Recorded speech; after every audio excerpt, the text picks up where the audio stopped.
What's up guys, June here, and this video is going to be a guide for the Zamorak God Wars dungeon boss in hard mode.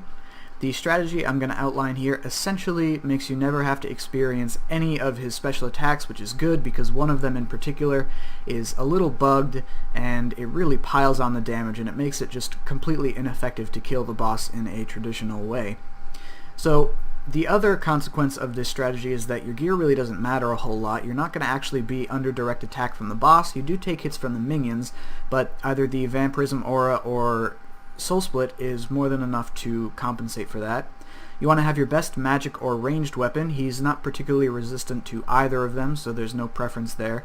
I'm using Void just because it enhances my damage a little bit. You can use any kind of armor at all. It doesn't really matter.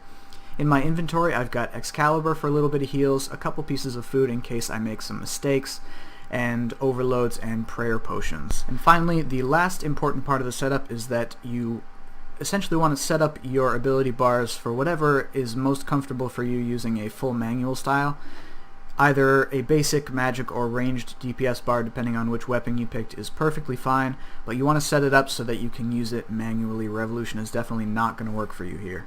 The strategy we're going to use here is the hit and run tactic. This is the same trick that we used on the Tsutsaroth God Wars dungeon boss on hard mode in her second form, and it will also serve you very well at the hard mode version of Bandos God Wars dungeon boss if you're keen to do that. Essentially all we're doing is spam clicking at the corners of the arena, so we're constantly running around the perimeter, staying outside of the melee distance of the boss, because as long as you're not inside melee distance, he's not able to use attacks, and if he's not able to use attacks, he will never use any of his specials, which is precisely the reason we're doing this. We want to focus on using abilities like Metamorphosis, which allow you the freedom to continue moving but also give you that universal damage bonus, and also Combust, which will deal double bleed damage because the boss is constantly moving as it chases you. Kills generally take anywhere from a minute to a minute and a half with tier 90 weapons, and given that the drop rate for the pet is 5 times higher in hard mode, this is definitely worthwhile doing if you're after the pet. And as I said, this strategy will serve you well in a plethora of places, so it's a good one to learn and develop your PVM skills a little bit. So I hope this video is useful for you. Get practicing, and I wish you all really good luck with the pet, and I'll see you in the next video.